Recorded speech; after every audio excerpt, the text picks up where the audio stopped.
ರೇಣುಕಾಸ್ವಾಮಿ ಕೊಲೆ ಕೇಸ್ನ ಆರೋಪಿಗಳ ನ್ಯಾಯಾಂಗ ಬಂಧನದ ಅವಧಿ ಇವತ್ತಿಗೆ ಮುಕ್ತಾಯ ಆಗಿದೆ. ಇದಾದ ಬೆನ್ನಿಗೆ ಅವರನ್ನ ಕೋರ್ಟ್ ಮುಂದೆ ಹಾಜರುಪಡಿಸಲಾಗಿದೆ. ನ್ಯಾಯಾಂಗ ಬಂಧನದ ಅವಧಿ ಅಂತ್ಯ ಆದ ಬೆನ್ನಿಗೆ ವಿಚಾರಣೆ ಶುರುವಾಗಿದೆ. ವಿಡಿಯೋ ಕಾನ್ಫರೆನ್ಸ್ ಮೂಲಕ ದರ್ಶನ್ ಅಂಡ್ ಟೀಮ್ ಅನ್ನ ಹಾಜರುಪಡಿಸಲಾಗಿದೆ. ಬಳ್ಳಾರಿ ಜೈಲಲ್ಲಿ ವಿಸಿ ಮೂಲಕ ಕೋರ್ಟ್ಗೆ ದರ್ಶನ್ ಅನ್ನು ಪ್ರೊಡ್ಯೂಸ್ ಮಾಡಲಾಗಿದೆ. ಉಳಿದ ಆರೋಪಿಗಳು ಕಲಬುರಗಿ ಜೈಲಲ್ಲಿರುವಂತಹ ವಿಜಯಪುರ ಜೈಲಲ್ಲಿ, ಮೈಸೂರು ಜೈಲಲ್ಲಿ, ತುಮಕೂರು ಜೈಲಲ್ಲೆಲ್ಲ ಆರೋಪಿಗಳಿದ್ದಾರೆ. ಅವರನ್ನ ಕೂಡ ವಿಡಿಯೋ ಕಾನ್ಫರೆನ್ಸ್ ಮೂಲಕ ನ್ಯಾಯಾಧೀಶರ ಮುಂದೆ ಹಾಜರುಪಡಿಸಲಾಗಿದೆ. ಇವತ್ತಿಗೆ ನ್ಯಾಯಾಂಗ ಬಂಧನದ ಅವಧಿ ಮುಕ್ತಾಯ ಆಗಿದೆ. ಅದಾದ ಬೆನ್ನಿಗೆ ಆರೋಪಿಗಳನ್ನ ಕೋರ್ಟ್ ಮುಂದೆ ಪ್ರೊಡ್ಯೂಸ್ ಮಾಡಲಾಗಿದೆ. ಈ ಹಿಂದೆ ಅವರ ನ್ಯಾಯಾಂಗ ಬಂಧನದ ಅವಧಿ ವಿಸ್ತರಣೆಯಾದಂಥ ಸಂದರ್ಭದಲ್ಲಿ ಚಾರ್ಜ್ ಶೀಟ್ ಇನ್ನೂ ಕೂಡ ಸಲ್ಲಿಕೆಯಾಗಿರಲಿಲ್ಲ.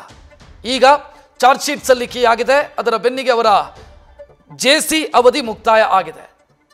ಸದ್ಯ ಆರೋಪಿಗಳ ಪೈಕಿ ಕೆಲವರು ಜಾಮೀನು ಅರ್ಜಿ ಸಲ್ಲಿಸೋದಕ್ಕೂ ಕೂಡ ಸಿದ್ಧತೆಯನ್ನು ಮಾಡಿಕೊಂಡಿದ್ದಾರೆ. ಇವನ್ನ ದರ್ಶನ್ ಅವರು ಕೂಡ ಜಾಮೀನು ಅರ್ಜಿಗೆ ವಕಾಲತ್ತು ಹಾಕೋದಕ್ಕೆ ಸಿಗ್ನೇಚರ್ ಕೂಡ ಹಾಕಿಕೊಟ್ಟಿದ್ದಾರೆ. ಮೊನ್ನೆ ಅವರ ಪತ್ನಿ ಬಳ್ಳಾರಿ ಜೈಲಿಗೆ ಭೇಟಿ ಕೊಟ್ಟಂಥ ಸಂದರ್ಭದಲ್ಲಿ ಈ ಮಧ್ಯೆ ನ್ಯಾಯಾಧೀಶರ ಮುಂದೆ ಆರೋಪಿಗಳನ್ನು ಪ್ರೊಡ್ಯೂಸ್ ಮಾಡಲಾಗಿದೆ. ಸ್ವಲ್ಪ ಹೊತ್ತಲ್ಲೇ ನ್ಯಾಯಾಂಗ ಬಂಧನದ ಅವಧಿ ವಿಸ್ತರಣೆಗೆ ಸಂಬಂಧಿಸಿದಂತೆಯೂ ಕೂಡ ಕ್ಲಿಯರ್ ಆದಂಥ ಮಾಹಿತಿ ಲಭ್ಯ ಆಗೋದಕ್ಕಿದೆ. ಈ ಆರೋಪಿಗಳ ಪೈಕಿ 17 ಮಂದಿ ಆರೋಪಿಗಳ ಪೈಕಿ ಒಬ್ಬೊಬ್ಬರು ಒಂದೊಂದು ಜೈಲಲ್ಲಿದ್ದಾರೆ.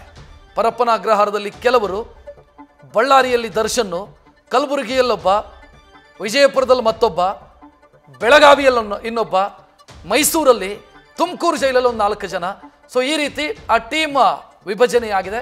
ಸದ್ಯ ಅವರನ್ನು ನ್ಯಾಯಾಧೀಶರ ಮುಂದೆ ಹಾಜರುಪಡಿಸಲಾಗಿದೆ.